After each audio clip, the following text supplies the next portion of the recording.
Hola from Chaminger. My name is Fabian Chagoya, and I'm your host of Social Wisdom.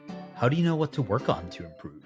By being exposed to what is actually possible or obtainable. A major goldmine of untapped knowledge and experience is learning from others. Social wisdom. Be a sponge. Save yourself countless lessons and years of figuring it out the hard way by absorbing it firsthand from others. And here we go. Welcome back to Social Wisdom by Chaminger.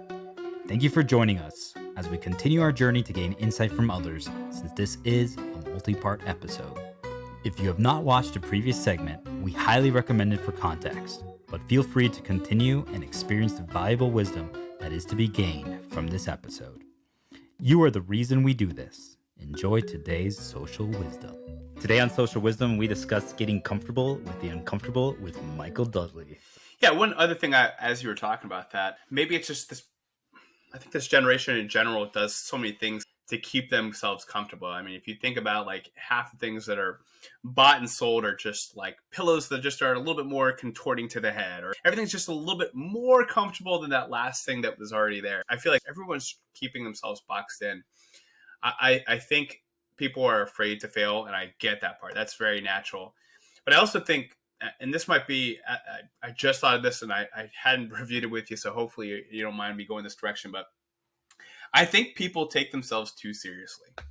I'm pretty self-deprecating. I don't take myself too seriously. Like I said, I know more things that don't work than work. And I think if you're willing to, put yourself out there and willing to reveal yourself, like in the first 4 minutes of being on this podcast, I talked about, me going through a depression. You have to be willing to be yourself and be transparent.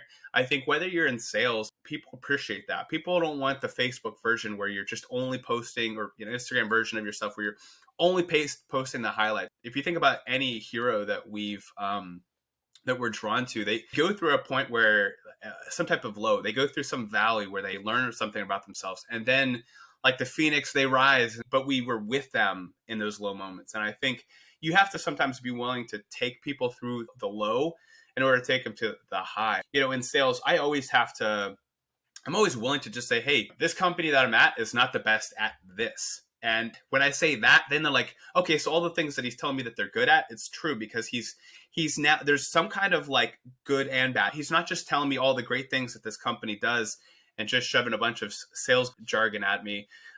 He's being transparent. He's lowering his guard. I've been known over the years as a good closer.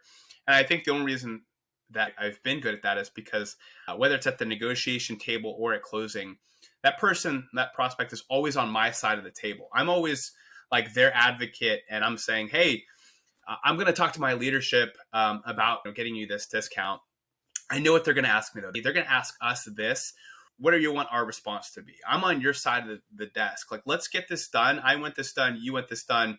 It's that empathy. I mean, just the worst thing you can do in negotiation is tell somebody that you're good at negotiating, because then they're going to be like, all right, now I'm going to screw you over just for absolutely no other reason other than to show you you're not good at negotiating. Where if you come in just like, hey, can you help me out here? I'm trying to get this and trying to get that. I think we could use this on our side of the deal, Mr. and Mrs. Prospect. I think that type of empathy goes a long way. And that also translates to life. I even have a hard time, even being on a podcast where I'm giving advice, because I don't want to be that guy who's just like, you got to do it this way. You got to do it this way. I'm not that guy. I'm the guy who's just like you. I've been there. I've done that. I've learned a couple things I want to be able to pass along. So hopefully somebody doesn't have to go through the same mistakes as me. But I think ultimately you can't take yourself too seriously. Or else everyone will want to shut you down. Everyone will want you to fail because they hadn't seen you fail, even though you've already failed behind closed doors. I love that. There really is something to be said about people taking themselves too seriously. I mean, once you're able to laugh at yourself and just relax, I mean, everyone makes mistakes. Everyone. And this was something that really kind of started turning me off towards these big corporate jobs and these non-startups and stuff like that, was the fact that everyone took themselves so seriously. Yes, there's something to be said about professionalism. I love it. I think it's amazing because you get things done and you have a certain quality that you can expect. But once it got to the point where it's like, well, I can't tell the customer this, or I can't say this. Well, why? You guys are all thinking this. Why do we have to pretend that we're saying something else or thinking something else? And I know I rattled a lot of feathers during my time there because I always embrace the approach of just brutal honesty. If a customer was like, well, what happened here? Why did this happen? Well, our project management just completely dropped the ball here, but we're going to find a way to make this work. So what do we need? I'm going to go talk to them. I'm on your side. When I was doing that, like I really was on their side because I'm like, you know what? You guys need this. Like they absolutely need this product. You need this help.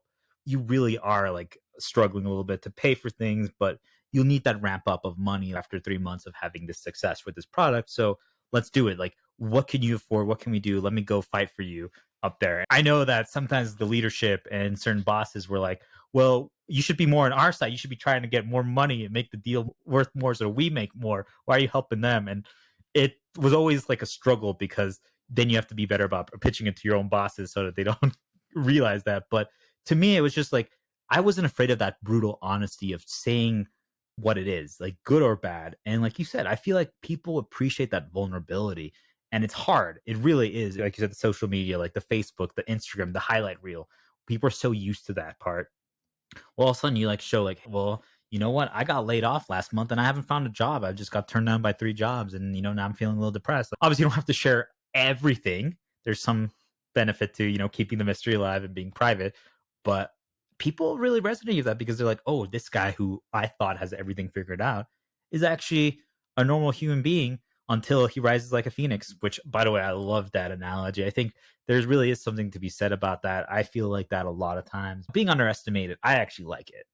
Um, I don't know how you feel about that, but it's kind of cool to be like, no one would expect this from you. Like they all think you're going to do this, and then you just come out. I'm kind of curious before we move to the next part about talking about like your vision and the idea of success, but going to more of this startup, I'm sure some people are going to be like, hey, well, why are you doing that? Why would you do that? Why would you give up like these insane corporations and potential? Do you almost feel like that's you rising up and it's like, hey, this is what I want to do. This is who I really was, but you guys just never really understood? Or tell me more about that. Yeah, so a couple things. One, from a startup perspective, I've always been, one of the top reps. And so for me, it was always good to be in a large sales field because I knew they would appreciate where I was. So, being the top rep at a 2 rep company isn't as meaningful as a top rep at a 15 rep company. So I've been focused in on that in the past. One of the things that I would highly recommend if you do have a conversation with a recruiter or look into some type of sales role, find one where you can earn equity. From that perspective, like the commission is good in the short term, but none of it's life changing. I think equity and being able to build a business, it's like, it's okay if you're rep 1 out of 2 and you're building a company that goes public and later on you're rep 1 of 15. That's awesome. That's way better than doing anything else. What I'm looking forward to the most is that every sale is going to be extremely impactful for the entire business. In like a 20, 30 employee company, like you make a sale, everyone knows about it. Everyone's celebrating. Everyone is excited because you're creating different bottlenecks in different sides of the business. And they're like, they get pumped about it. And I think that's very different than in a corporate job where you hit your number 1 month and it's like, cool. 2 months later, it's like, what have you closed here lately? So from that perspective, there's a different aspect there. And there's also a different culture too. Knowing that you're a part of something that you're literally like lifting up off the ground. I'm really looking forward to getting more involved with them, and especially the industry that we are, where we're really providing true care to patients and making an impact on patients' lives like that. This is going to be so exciting because we're all doing it together. And I think that's very different. Being on the corporate side, selling healthcare technology, you always had the sales versus professional services. I can't believe you sold on this. And like, it's way different. One of the reasons I made this role change is to be in a role where I can, when I make sales, I'm making a major difference in the lives of customers and the lives of patients that these practices are serving, but then also make a huge impact in the company I'm working for. And then hopefully I'm making a huge impact to my family when that equity, gets to a certain amount of money. I know we have certain targets and I know what that payout will be. And so I'm working my butt off for that one day. I know in the meantime, I'm going to be reimbursed. You have to be willing to understand if that's right for your family. I said goodbye to a couple of colleagues last week and they're like, I'm just getting out of that window of where I'm able to take risk as a family. And not everyone's able to do that. To go to a startup, you have to take one step back, take 2 steps forward. Thankfully, this one was actually a step forward in order to hopefully take a lot of steps forward. But that's not always the case. I understand that. And so from that perspective, there's just a major difference there. I will say, there's going to be different things that you miss from that corporate life. The one thing that I know that I can't do going forward is there's no hiding in a small company. There's no like in my annual year, I can take, a week or two off. It's like I was on vacation a couple weeks ago and I want to hit the ground running. And I know that I'm not going to be able to hide. Not that I was before, but you know what I'm talking about. In a corporate company, it's so big that sometimes you can get lost in the numbers, and that comes with both pros and cons. So I hope that gives you a little bit of information about why I made that decision. I mean, ultimately, it came down to being at the right place at the right time and being aligned with what I'm passionate about. The fact that it was a small business was just icing on the cake. I love that so much because I feel like we get ingrained in our mind that we have to keep making more money, and it's all just about the money. And that's amazing, and there's a lot of upside with your move, so I think that's even better. But there's just something to be said about creating something, creating legacy, knowing that your impact was part of the reason. Obviously, I don't know everything about this business that now you're starting with, but it's like, hey, like you get a big sale or you get a big customer, like now they might be able to hire 10 more employees. They might be able to open a new department. They might be able to expand to another city. And you are literally affecting so many other people's lives. And there's just something to be said about that. That is, in my opinion, amazing. So I love that so much and I respect that. And I really hope that it works out for you because that sounds really cool. I want to touch upon one thing that I think is a very misunderstood part about life. And it's like, what is success? How do you get successful? And obviously, that's part of the thing that I want to explain to people, but I want to kind of change that definition because I think too many people view it as, oh, that means that I am the CEO of this big corporation. You could argue that that guy's successful, but is he really successful? Like, did he sacrifice everything in his life? Now he's unhappy, he's depressed. Like, I would argue that that guy truly isn't successful because what if he just loses his job because something happened at the company and now his head rolls? And what does he have? And he destroyed everything else to get there. I think there's something to be said about us changing our view on success. And I know this is not like completely foreign. A lot of motivational speakers talk about this, but I think that it's such an important concept because their habits and it really is about figuring yourself out, getting the self esteem that no matter what happens, you're going to be set up for success. But I want to hear your take on the Chaminger definition, and then I want to hear your opinion on what success means to you. So I have to read it because I always forget my exact wording, but it really is the point of where you feel great with what you have currently accomplished in life. So you're happy with yourself, you're happy with your worth, the value that you provide, and you don't need other people's validation to feel like you're successful. So that is our definition. Curious to know what your thoughts are on that. Yeah, I love that mentality. It aligns with what I've been talking about all along. I don't really even think about success.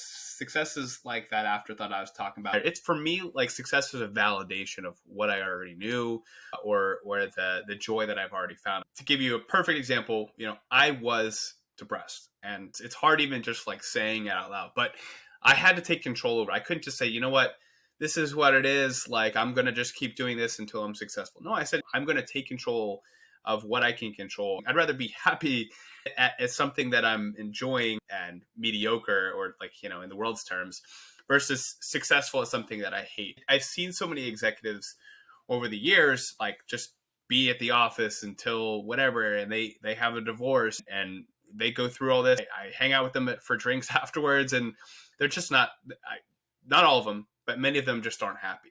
And there are other people that they're clocking in, clocking out, and then spend as much time as they possibly can with their family. I would almost rather err towards that second option. But I do think that there is an ability where you have to be on, when you're at work, and you have to be able to flip it off. I know there's many times where I have my phone, and I know that people have a lot of great tips of, turning off their email, turning off their phone, when they're at home. I can't always do that, but sometimes I'm like, I'm not going to respond to any emails until the morning. No deals are going to be signed right now. Almost everything can wait till the morning. Now is my time with my family. Now is my time to do this. And if I can't enjoy this moment without thinking about all these other things and these clouds over my head, then it's not even worth being here. So another good example, I joined a softball league 2 years ago. I don't play softball. I played little league when I was like a child, and I started playing softball. And I was like in right field, and they were like, "Please, no one hit it towards him."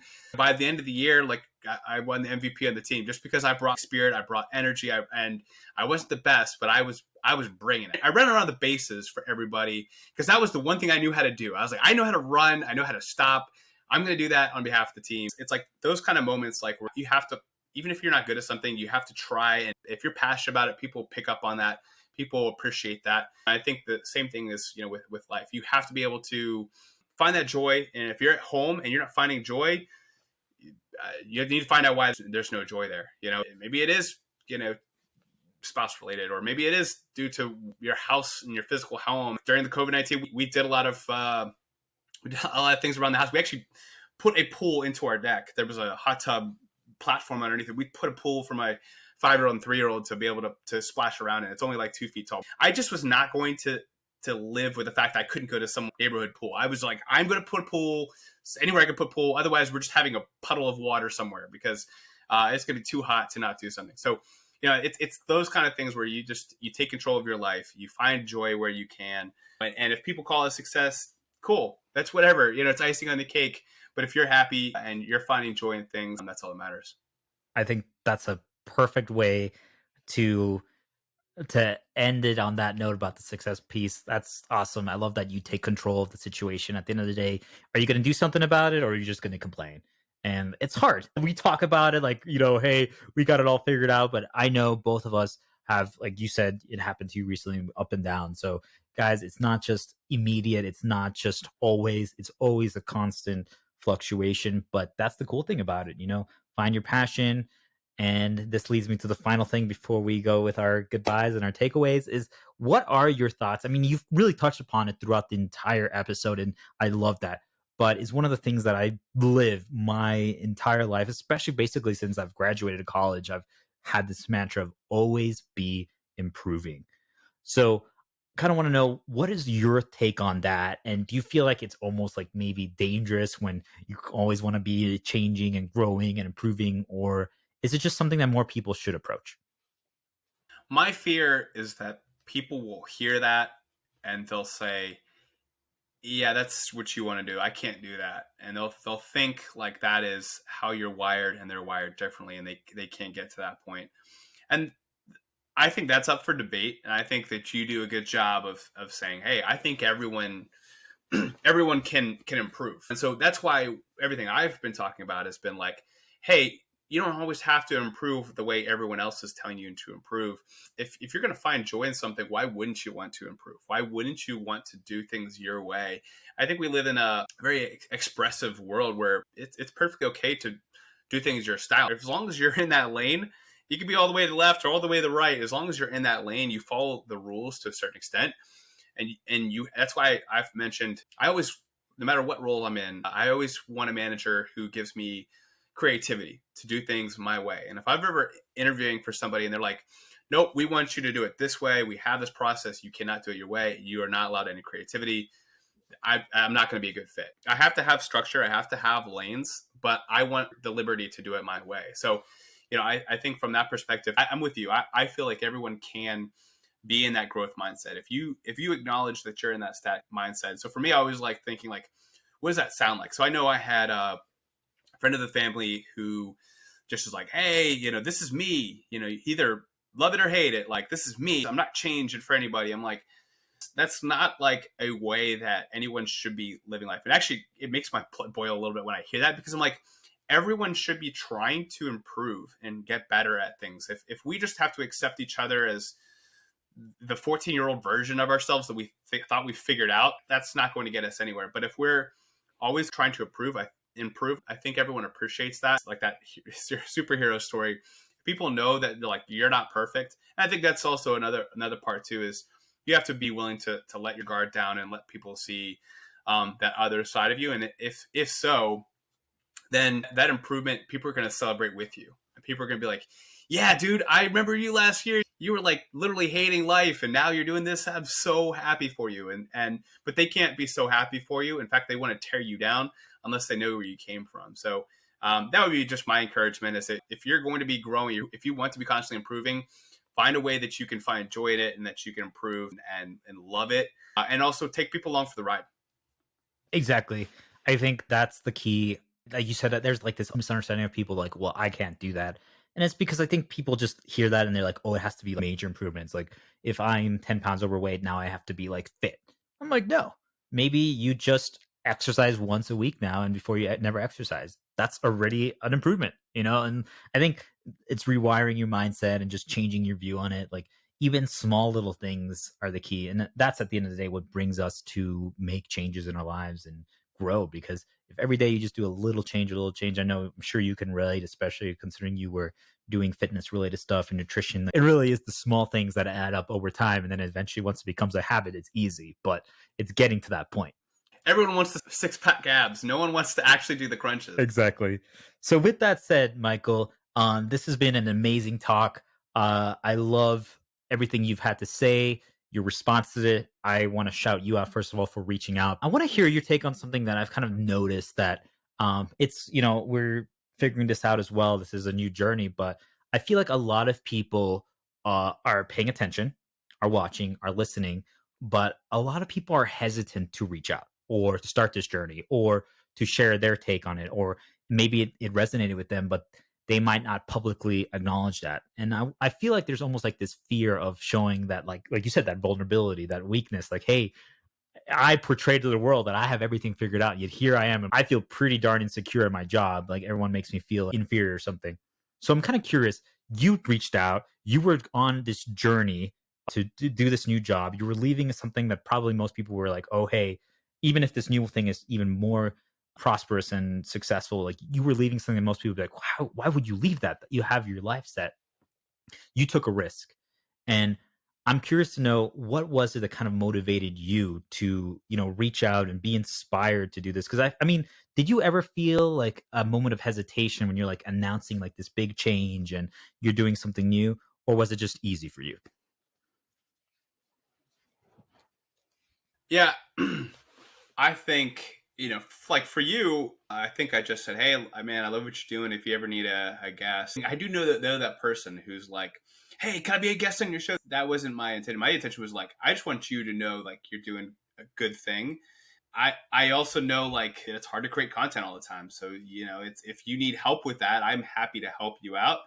Uh, but I think it's just another way that I was putting myself out there. And I think that's, that's the part, is like, I would often take just calls from recruiters, even if I was happy, just because, I never want to close a door that hasn't even been opened yet. So like, that's the perspective I like to take, is just same thing with the headphones in the airplane. Just like, I don't know what's going to happen.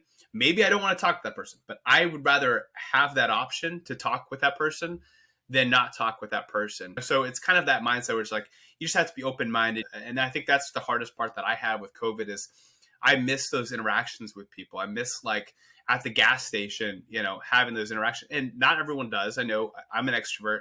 I enjoy those things. So I miss being able to be, a manager and being drop shipped into an opportunity and being able to meet a physician and hear what his problem. I know to a certain extent, he's going to be feeling one or two, three, four different pains.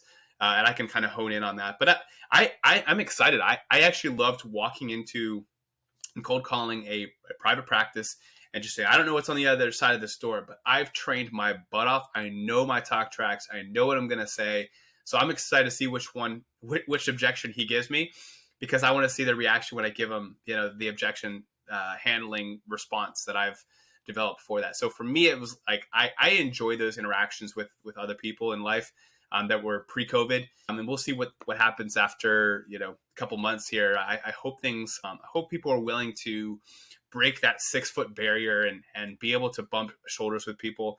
One last analogy. I know we're kind of cutting on time, but one thing I think it was like a bar rescue episode or something like that I was watching, where they literally talked about like bars were set up a certain way so that you had these bump areas where like people would mingle with each other. If it was too wide open, people wouldn't feel like they're a part of a community. And it's kind of like, I wish there were more bump areas in life where we could just meet each other. And like I said, we might have said 2 or 3 words to each other at this old company before, but I always respected you. Sounds like you know, respected me. So from that perspective, it's like we need more interaction with people, and that's one of the reasons why I felt, you know, kind of depressed at that point last year. So I think from that perspective, it's like you have to be willing to put yourself out there and just say, hey, I'm going to be vulnerable. I'm not going to take myself too seriously. I'm going to bump in with other people, and we'll see what happens. You know, if it's being comfortable in the uncomfortable. Those are uncomfortable situations, and I thrive for it. So I really hope that this new normal includes more bump areas. I love it. That was a perfect conclusion to the episode. A great way of tying it all back together. It really is. Guys, be willing to be uncomfortable. It's scary at first, but once you try it, it changes everything. I mean, I will end this with an analogy where I think about, like, I became very good at hosting parties and social gatherings because of my parents. They always had to host stuff because of in diplomats have to host other diplomats. Like, so the Mexican ambassador would have the American ambassador over the president of that country. And, like, you know, we're hosting like the 30, 40 people. You know, my mom is either catering or making food herself, and we have music. And all of a sudden my dad is like having karaoke going so that people can like mingle together with a shared activity. Like you said, a bump thing. And that's kind of where I, you know, tying it back to my Mexican tradition, I had like this thing, like I called it the Mexican cheers, where like I do a shot with people or I gather people together and like, do you guys know the Mexican cheers? And like everyone starts doing it. And there's a lot of strangers that come together. Like I asked them, hey, come on, do a shot with me. I'm going to teach you the Mexican cheers. And if you ever go to Mexico, you can get a free shot if you do this. Because Mexicans love Americans who appreciate their culture. So all of a sudden you have like 10, 15, 20 people that have never talked to each other. Maybe they all know me, but now they're doing the shot together. We do it. Like everyone's like yelling because, you know, they're excited. It's something different. And now all those 10, 20 people feel like they can talk to each other because now they have a shared activity. They're like, man, what did you think about that Mexican cheers? That was crazy, huh? Now they feel like they can actually just approach this stranger, because before it's like, hey, I don't want to interrupt them. But now they're able to do that. They did something that maybe made them uncomfortable, but now they feel comfortable. And now it completely changed the dynamic of the gathering, the party. It's just little things like that. And it really resonated with me what you said about, hey, like those areas for people to bump into. And it's kind of crazy how it's just kind of completely vanished right now with COVID. But I know we're going back to that. And I'm super excited to see that. But I appreciate you so much for everything you said, all the messages and advice that you had to offer. I think there's a lot of great things that people can absorb there. I mean, we've had some similar experiences, but also completely different ones. So, guys, make sure you listen to everything Michael has to say. He will not lead you astray, but, you know, also remember to forge your own path. So now is your opportunity to make any shout outs you want to do, talk about anything that you want to share, or, you know, thank people that you want to thank. So the floor is yours. Yeah, no, I appreciate that. And if you want to connect on me, you can find me on LinkedIn, Michael Dudley, Dudley. I'm also launching a YouTube channel where I'm talking about some of the patient success stories that we're doing. It's just trying to keep things positive. And you know, I think in today's world, we have people constantly bashing each other on social media, just a array of positivity. So I'll be doing a lot more to bring you guys in on that future journey on LinkedIn as well as on YouTube. You can find me at Value Based Michael on YouTube. Again, we're just getting started. I'm pretty excited, but I'm going to be building this brand. And if you're in the healthcare space and you have a provider, if you are working with a practice who wants to be able to impact lives, I'd love to talk with you more. Again, you can reach me at michael.dudley@cohort.ai. That's COHORT.ai. That is the email address. You can feel free to shoot me an email too. I mean, ultimately, I love meeting new people, so don't hesitate to reach out. I just love hearing experiences. I mean, I'm always attracted to people that come from different backgrounds than me. So to hear like the karaoke, and karaoke is one of those things I'm not good at. That's one of the secret moments I was telling you about. I mean, hearing that culture aspect of it, I love that. I love that part. I love learning about that. So it actually kind of drew up one last point, which is be inquisitive and ask questions. I think at that point in time, if you ask somebody like, oh, what was that like? I think people are just naturally going to, or, you know, if you ask for help or ask questions, you're like, oh my gosh, you just seem curious. People will put you under their wing and they'll carry you along for their ride. Or so, I mean, I just can't thank you enough for hosting this specific podcast and everything that you're doing. I love the brand. I love what you guys are encouraging people to do. So I would just thank you guys for having me and doing what you guys are doing. And I personally just thank you for having me. Ultimately, if I get nothing other than just one person saying that their life, they did one or two changes where they just took off their headphones in the airplane, one or two things. I am so happy that I spent this time with you. Yeah, well, I view this as I'm definitely going to stay in touch with you. I'm going to be following your journey. I love that it can start new friendships, new connections. I mean, I think it's so cool, especially uh, people that are willing to risk to try something new and build something new. Like I've never done YouTube before and all this stuff like that. I'm sure you haven't really either. So it's so cool to see other people also trying to expand their horizons and build personal brand and professional brand as well. I will always support that. And I know a lot of people are going to resonate with this. You had some excellent things to share. I guess I have one last question to you. So, I've interviewed some people that don't have a lot of experience that are still very young because I want to prove to people that so many people feel like they don't have anything to share. They don't have any advice. They don't have any wisdom. And I tell them that's not the case at all. Like you could be 22, 23 and you've lived a crazy life or you've figured out something that maybe none of us have realized. Yet here you are, you've worked at some very prestigious companies, you've gone through amazing things, you've had some lows, but you've overcome it, and now you're trying a new journey. And I think there's so much to be said about that. So, what do you feel about, I guess, to send us off for social wisdom? What is your take on wisdom? Is that something that is age related, experience related, or does everyone have something to share? While you were saying that, I instantly became very opinionated. I'm glad you asked that question. So I appreciate your willingness to just kind of feel the vibe. So as a manager, everyone who I'd managed up until I think 6 months before everything changed with COVID, everyone who I was managing was older than me. So I was managing people who, like, in an age perspective, was older than me. However, I think that my experience with the organization and my drive was the reason I was in that role and they weren't. I don't think there were any subordination issues because of it. But the one person I hired that was younger than me, I had to make a decision. I had one sales rep candidate that had done an interview, and he was a young guy. He actually didn't speak great English, but he had a drive to him, and he had a pure positivity that you couldn't deny. And I had two or three other candidates that were really, really well established, that had accolades, had been top rep, and had done everything. But they felt like they were more closed-minded and that they were going to do things their way. I ended up hiring the younger guy because he had that drive, he had that tenacity, he had a positivity that I knew that I was going to enjoy managing him, and he genuinely cared about what was going on.